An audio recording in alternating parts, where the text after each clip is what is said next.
সরকারি কর্মচারীদের বদলির কথা চিন্তা না করে কর্মক্ষেত্রে আরো অধিক মনোনিবেশ করার আহ্বান জানালেন বিজেপি প্রার্থী বিপ্লব কুমার দেব। সেই সাথে তিনি কাজের ফাঁকে নিজেদেরকে অর্থনৈতিকভাবে অধিকতর সমৃদ্ধ করার জন্য বিকল্প কর্মসংস্থানের দিকে মনোনিবেশ করার আগ্রহ প্রকাশ করেন। রাজ্যে পুরোদমে নির্বাচনী প্রচারে নেমে পড়েছে শাসক দল বিজেপি। পশ্চিম ত্রিপুরা লোকসভা আসনে বিজেপি মনোনীত প্রার্থী বিপ্লব কুমার দেব মূলত এই সময়ে সাংগঠনিক বৈঠক সারছেন। রবিবার সাংসদ বিপ্লব কুমার দেবের উপস্থিতিতে সাব্রমের ঋষি অরবিন্দ মিলনায়তনের অনুষ্ঠিত হয় বিবেকানন্দ বিচার মঞ্চে দক্ষিণ ত্রিপুরা জেলা ভিত্তিক দ্বিবার্ষিক সম্মেলন। সম্মেলনে ভাষণ রাখতে গিয়ে বিপ্লব কুমার দেব বিগত বাম জামানাকে নিশানা করেন। কারণ এই সরকার আসার পর আপনাদের মধ্যে অনেকে নেই, কিন্তু যারা পার্মানেন্ট চাকরি করে তাদের 7th পে স্কেল পেয়েছে। আমি থাকাকালীনই পুলিশ বিভাগ থেকে নিয়ে বিভিন্ন বিভাগের মধ্যে আলাদা আলাদা কোনো না কোনো সুবিধা দিয়েছি।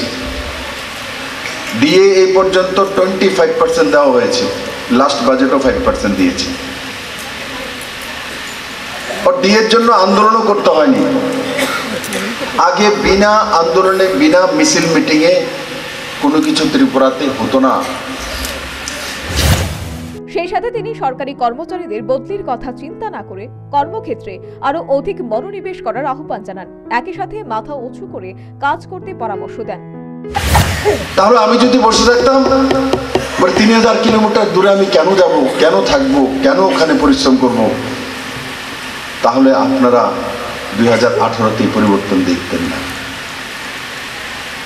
তার জন্য আজকে এই সভাগার থেকে একটা মানুষকে তা স্পষ্ট করে দিন, এই মায়া মমতা আশা ভরসা কোনো কিছু না। মনে হয় যে আমি যে সাবরুম থেকে চাকরি করব, তো ছেলে মেয়েকে ডেলি দেখতে পারবো, আমার বউর হাতের রান্নাটা ডেলি খেতে পারবো। এগুলি আমাদের এক ধরনের মায়াবী জালের মধ্যে আমরা পরে নিজেকে ছোট করে দিই। স্বাভিমানের সঙ্গে চাকরি করুন, কারোর কাছে মাথা নত করার দরকার নেই।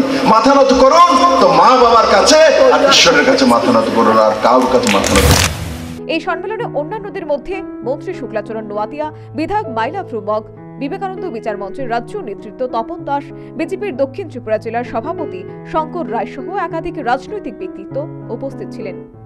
Bureau report, news vanguard.